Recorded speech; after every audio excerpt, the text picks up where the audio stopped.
So today's session is about the use of rubrics from the teacher and student point of view. We're joined by two colleagues from DOBA Business School in Slovenia, Dr.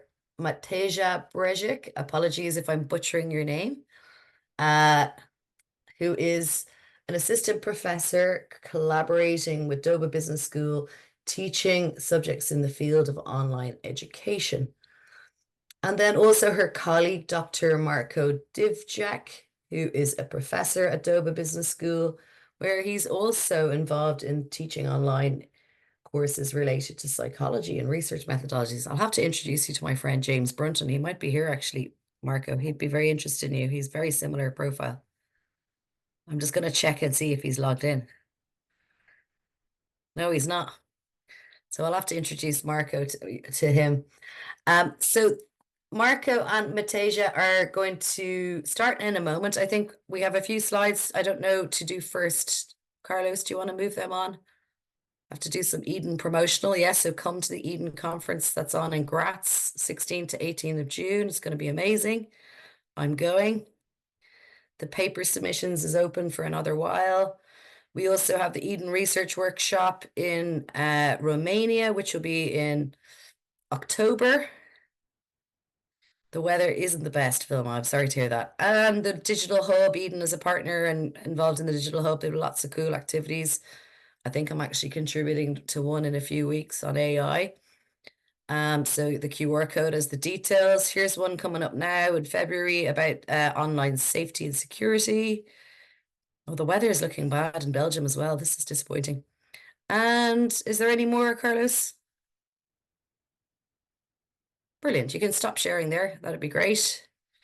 Thanks very much. Let me just have a quick look at the chat before I hand over to Marco and Mateja. There's a lot of weather reports. Florida? Wow. Oh no. We're like Dublin and Florida. Ah, sunny. Mozambique. Wow. Don't know if we've ever had anyone from Mozambique and Maribor. That's fantastic. Romania. Excellent. Porto. Brilliant. Okay. That's enough small talk. Over to you guys. Thank you so much, Orna, for this lovely introduction. Hello to everyone. My name is Marco, and together with my colleague Mateja, we're going to present the case study from our institution, DOBA Business School, Slovenia, about the use of rubrics. First, let me just share the slides. Just a second. So I hope you can see it. I'm sharing the slides now. This is actually the agenda. The agenda for today is, like I mentioned, to talk about the concept of rubrics. I'm the one to start with this presentation, and first I'm going to say a few words about the model of systematic introduction of rubrics at our institution. Then Mateja will continue and tell you more about the research we have conducted last year to find out more about teachers and students' perceptions on the use of rubrics at the DOBA Business School, and we'll then conclude this presentation with discussing about the implications of the key findings and what this means actually for the further use of rubrics at the DOBA. But before I continue with my part, before I continue with telling you more about the model of introducing rubrics at the DOBA, let me just first say a few words about DOBA Business School, so about the higher education institutions where me and Mateja have been currently working.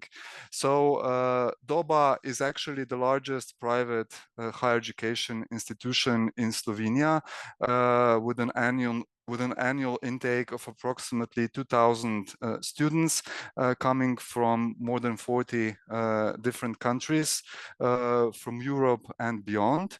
So we are located in Slovenia, in Maribor, which is the second largest city in Slovenia. What is special about DOBA is that DOBA is let's say, an online institution. That means what we do is deliver fully supported online study programs. So we are actually teaching fully online, and we have actually more than 20 years of experience with online teaching and learning. We have actually 20 years ago we have started to develop this kind of this online model on our own, of course taking into account the experience and good practice examples from renowned higher education institutions for abroad. But basically this is online studying, online learning is what we are known for in Slovenia and also in the region of Southeastern Europe. So actually what we offer 10 different study programs on all three levels: bachelor, master and doctoral level. The institution and all the programs that we actually offer have been accredited nationally and internationally. So all the programs and the institution itself has been accredited by the Slovenian Quality Assurance Agency, and we have also obtained a few international certifications of excellence in the context of online learning, such as EACES from EFMD. So let this be enough for this brief, short introduction. And now I would like to continue with the content of today's session. So, like I said, we are going to talk about the concept of rubrics. I imagine that most of you are well acquainted with the concept of rubrics, but just in case, I will briefly explain what this concept is all about. So a concept of rubric can be understood is actually a tool or framework for grading, and consists of the following key elements. So an important characteristic of each rubric is to have clearly defined criteria for assessment. So in this example, you can see the selected criteria in the left-hand column in different rows. And also from rubrics, it is usually evident how much each criterion contributes to the overall grade. Another important element of rubric is the level of achievement. Here you can see there are 4 different levels rated from poor to excellent achievement, but of course in different rubrics they can be more or even less of these levels of achievement. And then the final important characteristic element of each rubric is to have descriptors prepared. Descriptors are actually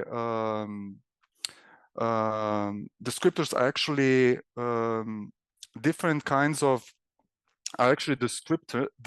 descriptions of the expected results for each criterion according to different levels of achievement.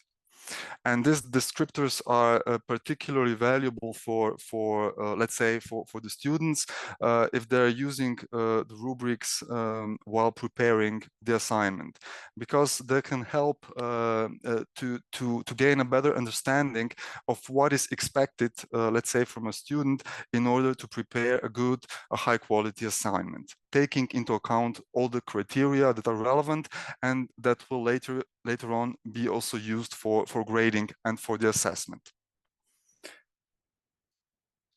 So basically, what are the objectives of using rubrics in the first place, and of introducing them on a systemic level at the DOBA Business School? First, a very important objective of using rubrics is to facilitate assessment, because rubrics provide a very structured framework, and by using rubrics, assessor can ensure that he's going to take the same criteria into account while assessing the assignment across all the students, let's say in a group. So and of course, it facilitates with the assessment, and also enhances and contributes to better objectivity of assessment as well. This is one important, I would say, one important benefit of using rubrics for the assessment. Another objective of using rubrics is to improve the quality of feedback.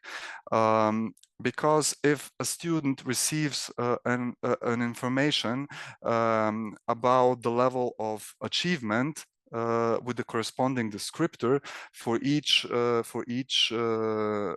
criterion, this is already a very useful and valuable information for the student. But of course, in addition to that, an assessor can provide additional feedback, additional information to each of the criteria used for grading. And finally, another important benefit of using rubrics is to assist the students in preparing the assignments. I've mentioned that already, because if criteria are well defined, if descriptors are well prepared, then students can receive a very important, very valuable information about what is expected from them, in order for them to be able to prepare a really good and high quality assignment. So now I would like to tell you a bit more about the model of introducing rubrics at the DOBA Business School. So what we have been doing in this respect in recent years, and thinking about all the activities that has been done in that respect, I kind of classified them into 3 different segments, or in 3 different phases. The first one was piloting, the second one was education and staff training, and the third one is the systemic implementation and support. And now I'm going to talk about each of those phases separately, and we'll tell you more about what we have been doing in each of those phases. The first one was, of course, the piloting phase, but the other 2 are actually not divided chronologically, but they do overlap one with the other. So about the piloting. So we started with the piloting phase approximately 6 years ago, and we used internal communication course with more than 200 students who were divided into 6 different groups. As a starting point for the piloting. So this is what we did, and just to tell you more about the logic of online delivery. So in case of very large groups of students, like in this case, so a teacher or professor actually closely cooperates with assistants, the so-called online mentors, and each of the mentors is responsible and takes care for one group of students, let's say from 30 to 40 students. So here in this case, we had 1 teacher, 1 professor, and 6 online mentors who also helped the teacher in assessing the assignments of students within each of the groups. And in this piloting phase, we also checked actually how the use of rubrics for grading and assessing the assignments, and providing feedback, how does the use of rubrics contribute to better consistency between different assessors? Because more people were involved in assessment, and of course we wanted to have the comparable criteria for grading and for the assessment across different groups. That's why in this phase of piloting we were interested into to find out what was the consistency of grading among different online mentors when rubrics have been used. In other words, we wanted to know whether rubrics contributed to higher level of consistency among different assessors. And actually, we found out that that was in fact the case. So the results demonstrated quite good consistency of grading among different assessors. And in addition to that, positive feedback regarding the use of rubrics was actually received from students, and also from the teacher and from the online mentors who were actually involved in the grading and in assessment by means of using rubrics. And based on all that information, based on the positive feedback, actually we have come to a conclusion to actually continue gradually, step by step, by introducing rubrics further to actually eventually achieve a more widespread use. So this was the starting point with the very positive and promising results. That's why we decided to continue with introducing rubrics on a wider scale. So now about the second phase, which is about education and training. We knew from the very start that if we wanted to actually make a progress, or if we wanted to achieve this widespread level of use of rubrics among our teachers, we first need to properly educate and train them. So now I'm just going to say a few words about the different elements of education and training that we have been using at the DOBA Business School for the purpose of upskilling our teachers, professors, to give them sufficient knowledge and skills for high quality online teaching. So the first element of education and training endeavors at DOBA is the so-called micro master course, Innovative Teaching Online. So far we have implemented this course, which lasts only for 3 consecutive weeks. I think we have implemented the course 4 times so far, and it is actually meant for actually all the teachers. It's a mandatory course for everyone teaching at DOBA Business School, and the main objective of this MicroMaster course is for the teachers to gain fundamental knowledge and skills for efficient, successful, and high quality online teaching. And one module of this course, the third module, actually is fully devoted to assessment and feedback, and rubrics is one of the hot topics, is part of the content of this third module. So another aspect of education and training is the so-called competence center at the DOBA Business School, which is actually in charge for the promotion and for delivery of different kind of education and training, not only to staff, to teachers, to online mentors, but also to the students. But basically what we do, we usually provide from 3 to 4, let's say, shorter workshops or webinars for the teachers in each academic year, and some of those are also related directly to assessment, to providing high quality feedback, and they also refer to the use of rubrics. Another thing that actually belongs to this part, this component, what we actually did is a couple of years ago, we have set up a kind of internal repository for our teachers with different kind of useful materials that they can find handy for their teaching and especially for their online learning. So this is another way how we support our teachers and how we actually take care of their education, training, and upskilling for the purpose of high quality online learning. And the final thing I would like to mention in this respect, in the context of education and training, is the Rubrics Learning Week, which we have implemented last year. I think it was in April. So me and Matea actually designed the concept of this training mode option.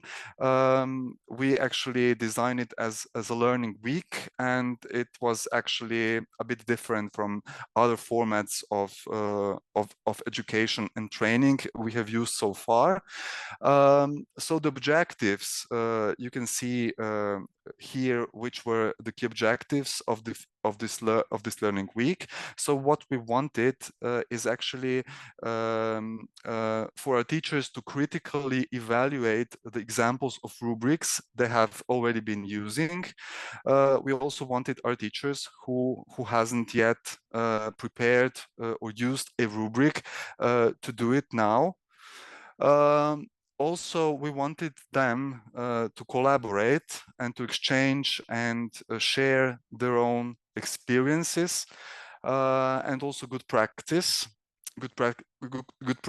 examples among themselves in order to receive an inspiration from the examples of their colleagues and so on. And of course, we also wanted them to be critical and to address any potential relevant issues, dilemmas, anything that might bother them and related to the use of rubrics.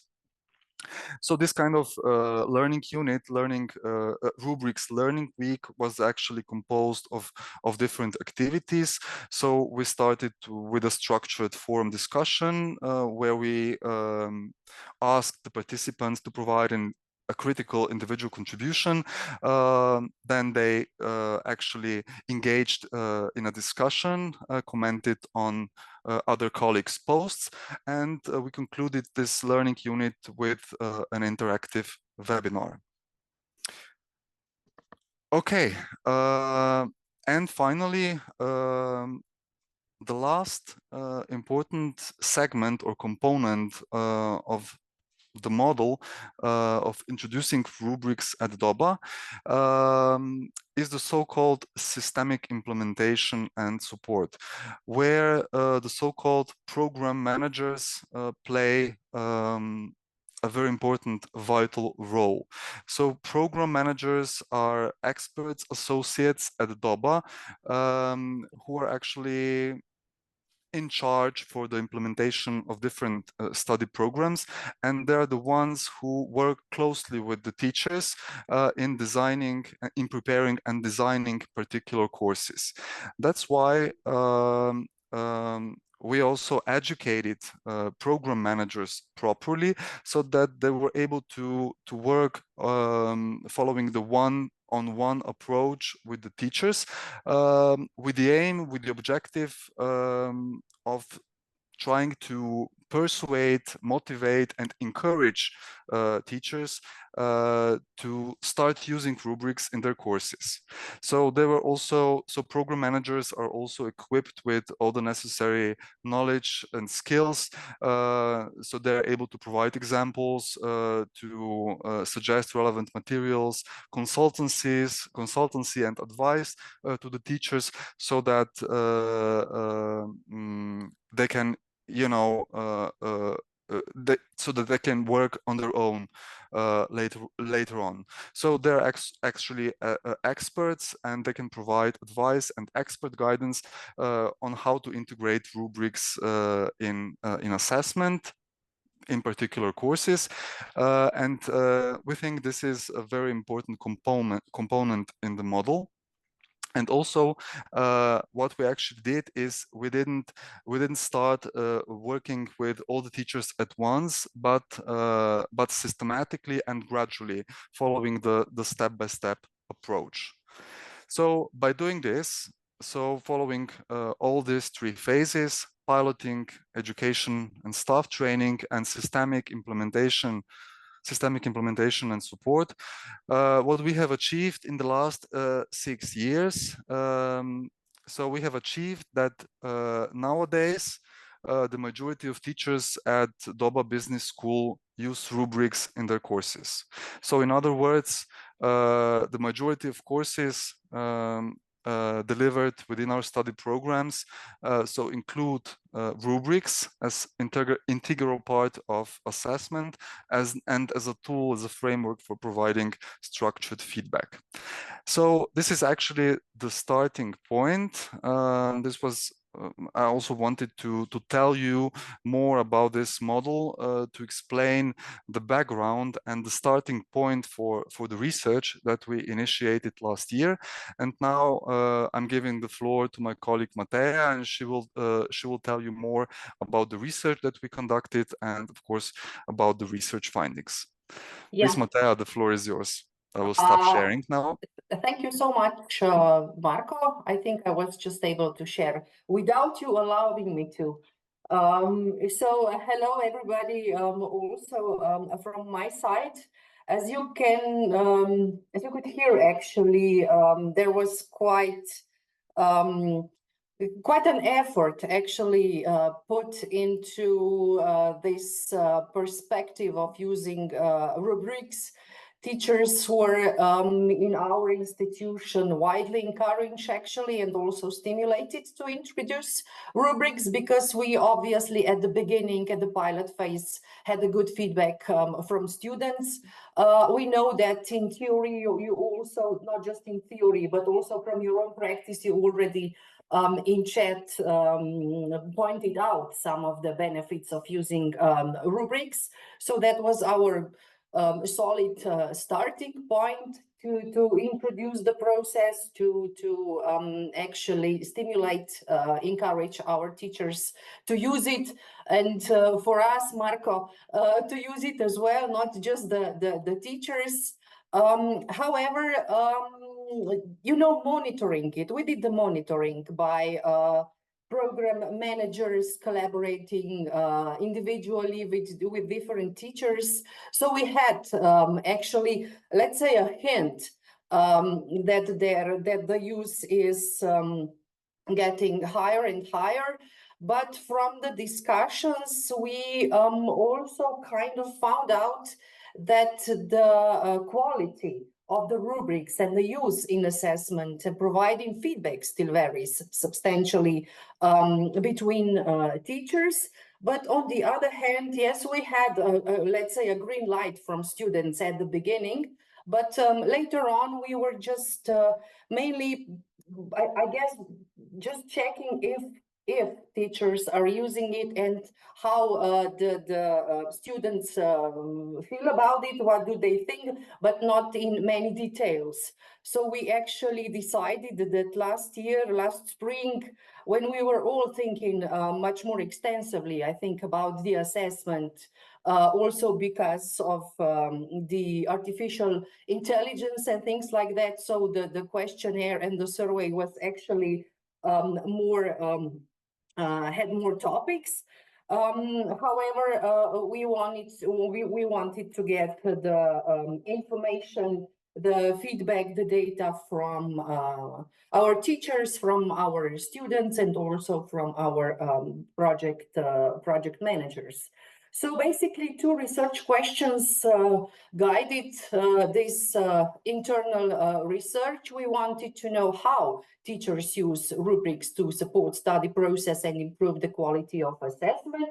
And maybe even more importantly, how students also use and evaluate the use of rubrics. So we did it in two phases. The first phase was from February to March. We designed a teacher online survey based on rather extensive literature review, but we also wanted not just to do the teacher online survey, so we also did the focus group and online forum discussion that took place during the Rubrics Learning Week, as Marco already mentioned. And after having, all these different data from teachers, after already having some, let's say, preliminary conclusions from our teachers, we also prepared a student online survey so that we could not just see how and what students think about the use and the quality of the rubrics, but also to see if there are any differences between the views of teachers and views of our students. As you can see, two samples. Actually, this is the sample of teachers and students that were actually involved in this research. Maybe I should say that in DOBA we have altogether about 100 teachers, and most of them are employed part-time. They come from actually different sectors, and they also different to a certain level in their online teaching skills. That's why it's so important, because we want to always follow the quality of the study process as such. But in this sample, I think that we actually managed to get quite a representative sample, actually. And it goes the same for the students. Maybe even our students, we should say something about them. As Marco already mentioned at the beginning, we have an intake of 2,000 per year. They study in 46 different countries. Study is completely online, therefore paying attention to a really good instruction and to providing on time and quality feedback is even more important. And that's one of the reasons actually we are putting so much attention to the rubrics. I also perhaps mentioned that around 80% of our students are already employed, that they do subject, one subject by subject. They take 4 to 6 weeks with additional preparation week, and they have during the study quite a wide variety actually of individual and team assignments. It depends on the topic, but they are very much also focused on the actual situations and things like that. So as you can see, this is the number of students that have filled in the online survey. What we have found out is, according to what Marco already said, it's not really surprising, but 80% of the teachers that filled in the questionnaire are either familiar or very familiar with the concept and the use of rubrics, most of them through attending our online course or individually working with project managers, and also 70% of those have already used rubrics.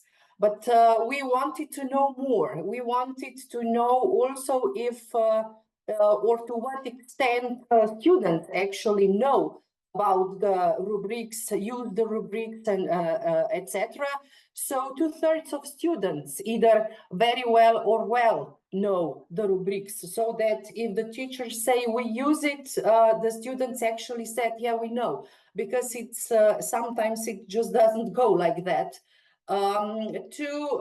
About half of them are familiar with the use in all or almost most subjects. So we are close to being there that all teachers actually use it.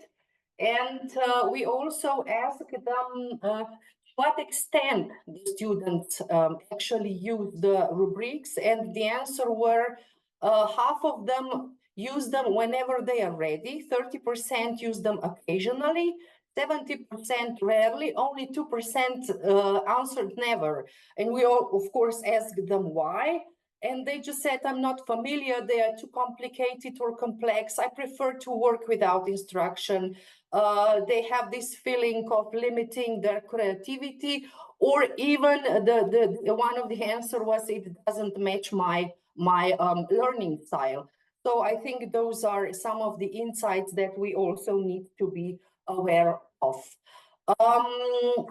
I will not go into much details with regards to the statements of perceptions on the use of rubrics, but as you can see in the columns on the right side that there are some differences in how positively actually students and teachers perceive the use of rubrics. What has been actually shown later on is that not just that students on average rate the usefulness of rubrics higher than teachers. There were statistically significant differences between students and teachers. Grades in statements, if I know in advance what the teacher expects, I'm more successful in my studies. So students were much more positive about this statement than teachers. What we were particularly happy about finding out that students were very positive with the statement, using rubrics significantly improved the quality of my tasks, which also improves the quality of study as such.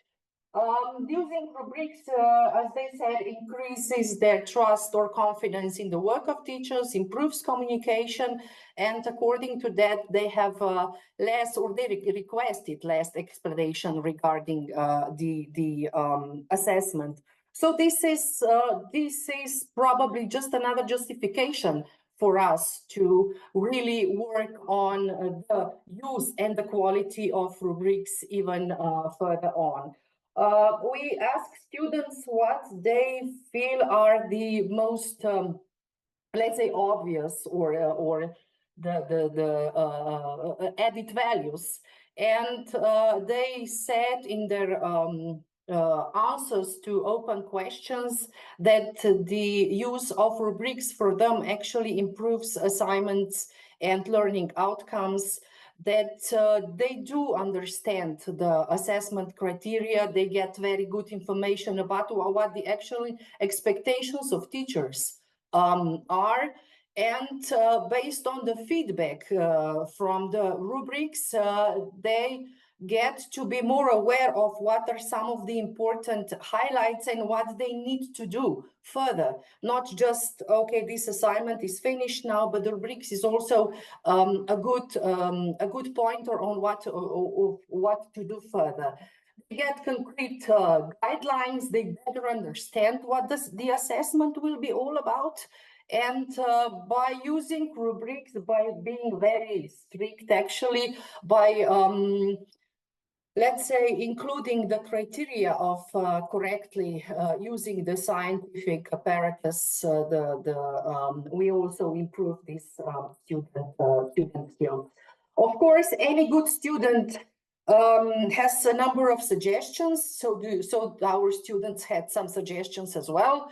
What they suggest us is to simply be more clear and simple when it comes to instruction, to actually pay attention that the rubrics are in compliance with the assignment instruction. They would like to see the rubrics being used for different individual or team assignments, for all teachers to use them.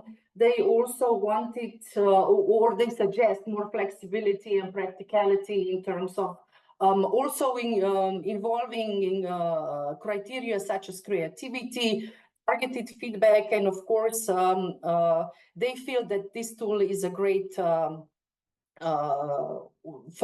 more transparency actually in the assignment. There is added value, of course, for our teachers. They felt or they reported us that the use of rubrics is kind of time to rethink the task, how interesting they are, how complex they are, is the presentation mode okay, etc. They gave them insight into the complexity of the task once they get the feedback from the students, once they do the first grading using the rubrics.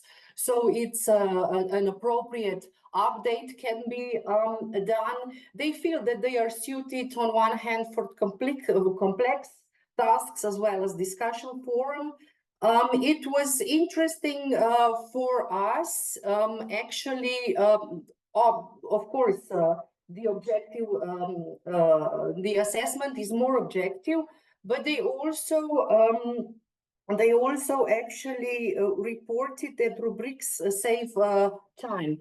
That they need to be combined with additional feedback, unified criteria, the things Marco already discussed at the beginning. But they also feel that they need to encourage students more to be alert of what they are doing wrong. So yeah, they have challenges. It's not easy to prepare them, the rubrics, in terms of criteria, descriptors, the points, how many, what large the scale. Now in this point, if they said that it's time saving on one hand, it's also time consuming, especially if we are preparing the detailed feedback. Sometimes the criteria of excellence can go beyond the formal fulfillment of the requirements. And it's also one of the questions, how to set the difficulty of assessment according to different taxonomies and, of course, different levels of study.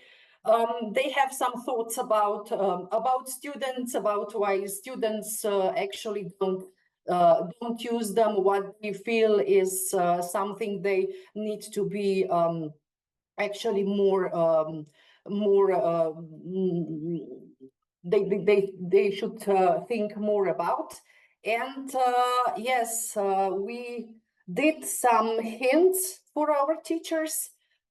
Some of the hints based on what we did, based on the rubric learning week we have, and etc., is actually to ask them to define the number of criteria based on the scope and complexity of the task. So there is no one-size-fits-all rubric, that they should be aware of the weight of individual criteria according to the sharing the final grade, that they should be balanced, that the range of points at each level should not be actually be too large.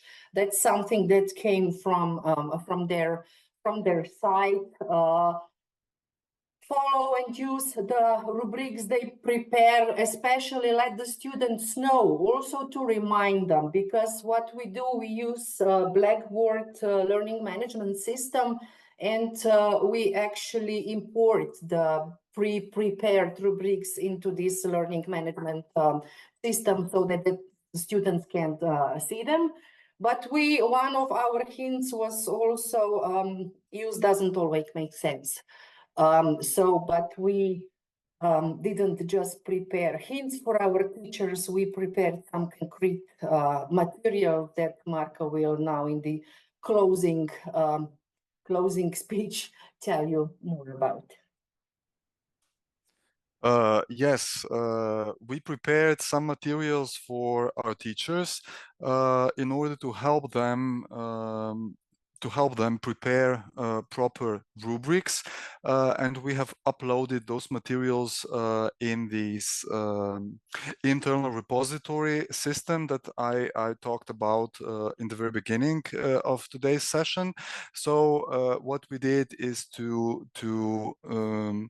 prepare for them some very basic basic and more advanced information about the characteristics and the benefits, opportunities of using rubrics, and also we gave them a kind of sheet, a kind of example sheet to facilitate the preparation of designing a rubric, and also we have prepared a kind of checklist for them with which you can see here on the left hand side. It's in Slovenian, but doesn't matter. Just to let you know that this kind of checklist consists of all different criteria that are important to reconsider while preparing and designing a rubric. So actually our teachers have all the required materials at hand, which of course they can use, and those materials would assist them in preparing, and also in would contribute to to achieve and to reach a higher level of the use of rubrics among our teachers.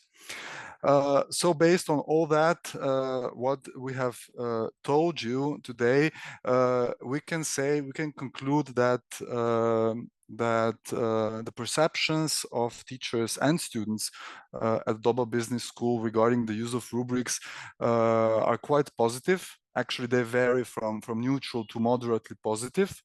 So generally, teachers and students feel positive about the use of rubrics, its benefits and impact on the learning outcomes and the learning experience. But on the other hand, we have also found out that all the benefits of using rubrics in teaching and learning has not been fully exploited yet at DOBA Business School. That's why we can conclude that further endeavors are needed to actually achieve this higher level of using rubrics. So not just to achieve the more frequent use, not just in terms of increasing the numbers, but especially in terms of contributing to a better quality of the rubrics used, and consequently also to contribute to a greater overall impact of using rubrics, also in terms both in terms of benefits for the teachers, in terms of time savings, more quality feedback, and so on, and of course also in terms of the impact and the benefits for the students in terms of their learning experiences, and also related to achieving their learning outcomes. So this is actually what me and Matea prepared for you today. So this is actually the end of our presentation. Now we still have some time. There's still some time left for Q&A section. We'll be here and for at least 10 minutes, and we'll be very happy to answer to any questions that you may have. But here you can also find our contacts just in case if you wanted to reach out to us later on. So thank you all for participating. If you just stop sharing, that'd be great. Thank you. I'll just take a quick look in the chat. Yes. Now. There are some questions, all right. Asking about developing rubrics. Do you deploy rubric templates at an institutional level? That's a good one. So it's at the level of your school, or do you want to answer that? Yeah, it's maybe it's not really a template, but it's more like an example or a structured table or format that that can assist teacher in preparing rubrics. But there is another thing that I need to mention. At the DOBA, we use Blackboard learning system, and this system itself already incorporates rubrics as a tool. So it's a kind of template in a way, or a structured format, so that rubrics are designed in the same way, in the same format across all different courses. So this is an integral part of the learning platform that we are using for online teaching and learning. So yeah, you've got common design principles and stuff. So you're teaching the students about, you know, you're giving them kind of consistency in the design so they know what to expect, which is lovely. Alfredo has a good question there. Should students be shown the rubric before the test? I think they should, because I've been using rubric for a long time as well. I give up now again. I'll let you answer the question because you're the speakers, but I'm going to answer first. I give the rubric with the assessment, and as I work with the students on the assessment, we look at the rubric. So that's my approach. How about you guys? What do you do? So, sorry, the question was whether we share the rubrics in advance before, right? Yes, we do that. Yes, we do that because most of the assignments actually are the assignments during the subject. So yeah, so they that's probably why we get such a good feedback, because rubrics actually gain or add to the instructions on how the assignment should be done, whether they are individual, whether they are team assignments, whether it's project work, whether it's forum discussion. We don't want you just to, for instance, in forum discussion, just to, I don't know, come in and write something 3 times during the week or something like that. We want you to add. We want you to stimulate the discussion. We want you to open the new angles. And we cannot... because we don't meet regularly with our students. We cannot point that out enough, or just in one instructions. You know, you read it and you remember what you remember.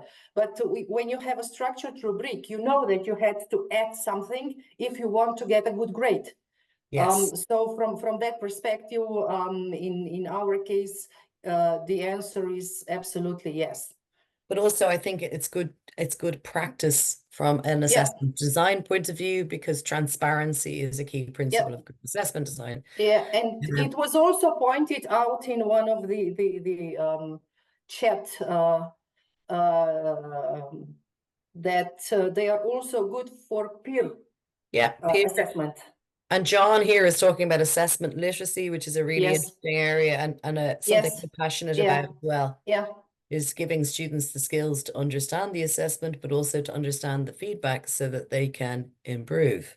So yeah, lovely stuff. And let's have a look. The peer assessment is used, rubrics and self-evaluation. Yeah. Any other questions? There's a few in the Q&A box. Let me look in there. Someone is looking for the link. If you shared a link earlier on, will you reshare it if you don't mind? No. Any other questions? Or do you guys have any other final points? It's a lovely research project. Yeah, we actually, it's more, I think it's really good to have our own data. We can, we can hear a lot about the different experiences, so we can read a lot from the theory, the research others have done. But we wanted to get the feedback from our teachers and from our students, and also discussing about it with students and with teachers, presenting the results. We are actually building the professional community we would like, from teacher to teacher, not just from, I don't know, us to you, because that is the greatest motivating factor, actually. And also, you know, you always have somebody that you can say, oh my God, it's so complicated. And just assessment plays such a huge role in student learning. And has long been kind of neglected as an area. So it's very badly in need of research and thought about design. And We haven't mentioned AI yet today, so I'm going to mention it. But you know, AI is challenging our traditional forms of assessment. So we do need to be thinking and developing our skills as well as teachers, as well as the students. Yeah, yeah. Completely agree. Maybe it was about time. I don't know. And yeah, that's a good one actually. There's one more in the chat there.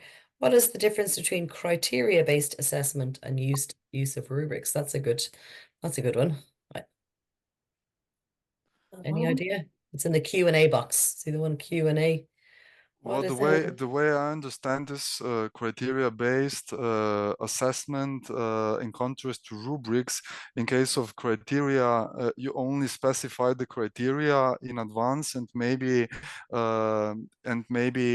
define the amount of contribution to the overall grade, but this additional benefit of rubrics is that rubrics goes one step further, because each criterion is further broken down into several descriptors with a more detailed descriptions of